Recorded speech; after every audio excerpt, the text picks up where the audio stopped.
시편 148편 1절부터 14절까지 함께 교독하겠습니다. 하나님의 말씀입니다. 할렐루야. 하늘에서 여호와를 찬양하며 높은 데서 그를 찬양할지어다.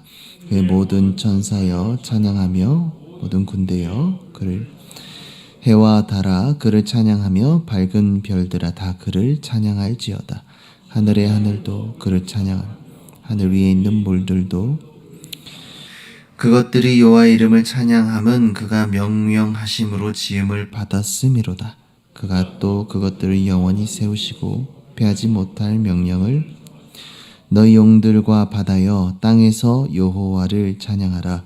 불과 우박과 눈과 안개와 그의 말씀을 따르는 광풍이며 산들과 모든 작은 산과 과수와 모든 백향목이며 짐승과 목은 가축과 기는 것과 나는 새며 세상의 왕들과 모든 백성들과 고관들과 땅의 모든 재판관들이며 총각과 처녀와 노인과 아이들아 여호와 이름을 찬양할지어다. 그의 이름이 홀로 높으시며 그의 영광이 땅과 하늘 위에 뛰어나심이로다. 그가 그의 백성의 뿔을 높이셨으니 그는 모든 성도 곧 그를 가까이 하는 백성 이스라엘 자손의 찬양 받으시리이시로다. 할렐루야. 아멘.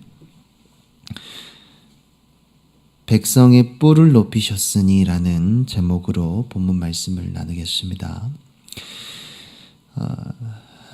오늘 나눌 시편은 절정에 다다르고 있는 장면입니다. 먼저 여호와를 찬양하도록 명령받은 곳은 하늘인데요. 오늘 본문 1절 말씀을 다시 읽겠습니다. 할렐루야. 하늘에서 여호와를 찬양하며 높은 데서 그를 찬양할지어다. 하늘에 있는 것들은 여호와를 찬양해야 합니다. 모든 천사와 군대, 해와 달과 별들, 하늘 위에 있는 물들입니다. 이 존재들은 하나님께 지음을 받았고 어떤 것은 심판 날 때까지 영원한 생명력을 지니고 있습니다. 천사들은 영으로서 불멸의 존재들입니다. 해와 달과 별들은 고대 근동 시대의 민족들에게 신으로 숭배받은 것들이죠. 당시의 사람들은 또한 궁창 위에 있는 물들과 궁창 아래에 있는 물들을 생각했습니다. 그래서 절을 보시면 이 궁창을 중심으로 궁창 위에 하늘이 있고 그리고 이 궁창을 사이로 물이 나눠지는 것이죠. 4절에 하늘 위에 있는 물은 이 둘 사이에 놓여 있습니다. 그래서 비의 군월이고 그리고 궁창 아래에 있는 물들은 샘과 강과 바다의 근원이 됩니다. 물은 생명을 살리고 풍요롭게 하는 아주 중요한 물질이죠. 사람들은 이들을 숭배하고 또 비를 내려주시도록 하늘을 향하여 빌지만 이것들은 예배받을 신이 아니다라고 시편 기자는 선포하고 있습니다. 그들은 하나님의 명령을 수행하도록 지음받은 피조물입니다. 그들은 마땅히 하나님을 찬양하도록 명령받고 있습니다. 이 땅의 모든 것은 하늘의 것을 본따서 만든 모형입니다. 그리스 철학자 플라톤은 하늘에 진짜가 있고 이 땅은 그림자와 같은 허구다라고 주장했습니다. 영혼의 세계에 진리가 있다. 플라톤의 이데아 철학입니다.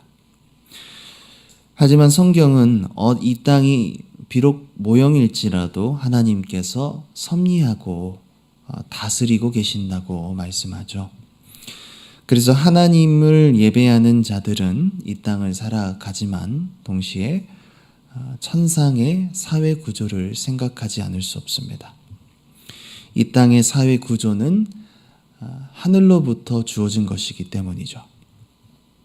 그리고 이 땅을 살아가면서 우리 안에 하늘을 바라보는 안목이 있기 때문에 이 땅의 어그러진 질서를 깨닫게 되고, 또 이 땅에 어그러진 그 질서들을 거슬러 가면서 진짜 우리가 따라야 할 하늘의 법이 있다 선포하고, 또 그 질서를 몸소 따라야 할 책임이 있습니다. 하늘의 질서를 따르게 되면 이 땅에서 소외와 배척을 받지만 그곳에서 환영을 받을 것입니다. 제가 말씀드린 내용이 7절부터 14절에 나오는데요. 시인의 찬양 명령의 초점이 하늘의 영역에서 7절부터는 땅의 영역으로 옮겨집니다. 시인은 바다의 큰 물고기들과 날씨, 지형, 식물, 동물, 그리고 모든 계층의 사람들에게 찬양에 동참할 것을 명령합니다. 그리고 제어할 수 없을 것 같아 보이는 광풍도 하나님의 말씀을 따라 움직입니다. 하나님을 찬양하는 일에 제외되는 대상은 하늘과 땅 어느 곳에도 존재하지 않습니다. 존재하는 모든 하늘과 모든 땅의 것들은 홀로 지존하신 여호와의 이름을 찬양해야 합니다. 위의 모든 피조물보다 더 뛰어난 존재가 있습니다. 만물의 영장인 사람입니다. 하나님의 형상대로 지음받은 사람, 하나님의 대리자로서 자연을 다스리도록 권위를 부여받은 바로 우리 인간입니다. 더 정확하게 말씀을 드리면 그분의 소유된 백성들입니다. 오늘 본문 14절인데요. 함께 읽습니다. 그가 그의 백성의 뿔을 높이셨으니 그는 모든 성도 곧 그를 가까이 하는 백성 이스라엘 자손의 찬양받을 이시로다. 할렐루야. 뿔은 힘과 영화로움을 상징합니다. 따라서 백성들의 뿔이란 백성들의 힘과 위용을 뜻합니다. 하나님께서는 그분의 백성들을 높이셨습니다. 이 땅에 속하여 음부로 내려가는 인생이 아니라 하늘을 바라보며 천상을 향해 예배하는 성도로 부르셨습니다. 그렇습니다. 성도는 하늘에 계신, 하늘 위에 하늘에 앉아 계시는 하나님을 찬양할 수 있도록 부름받은 존재들입니다. 1절 말씀에 하늘의 높은 곳에서 여호와를 찬양하는 천상의 존재들보다도 성도에게 위용이 있다는 것입니다. 하나님께서 성도들의 뿔을 높이셨기 때문입니다. 하나님은 천상의 존재들을 그들의 뿔을 들지 않으셨습니다. 하나님을 가까이 할 수 있는 특권은 바로 우리 성도들에게만 주어진 것입니다. 하나님께서 예수님을 높이셨던 방법은 저주받은 십자가였습니다. 하지만 십자가는 예수님께서 그리스도이심을 드러내는 하나님의 구원의 능력이었습니다. 요한복음 3장 14절부터 15절 말씀, 모세가 광야에서 뱀을 든 것 같이 인자도 들려야 하리니 이는 그를 믿는 자마다 영생을 얻게 하려 하심이라. 예수님은 죽음과 음부까지 낮아지셨지만 하나님께서는 다시 그를 살리사 최고로 높이셨습니다.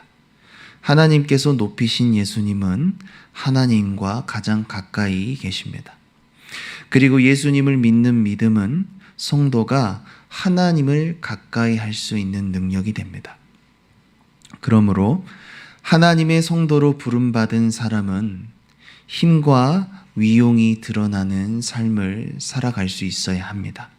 하나님을 가까이 하고 하나님을 자랑하고 하나님을 높이는 삶을 살 수 있게 변화되었기 때문입니다.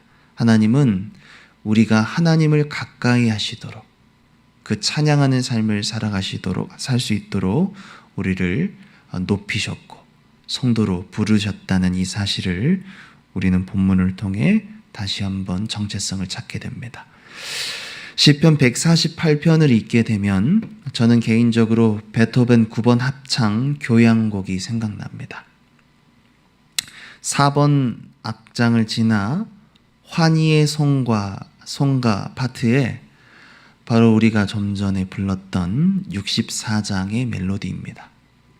거기에 이런 가사가 나오는데요. 억만인들이여 엎드리지 않겠는가? 창조주를 믿겠는가 온 세상이여. 환희여 신의 아름다운 광채여 낙원의 딸들이여 성스러운 신전으로 들어간다.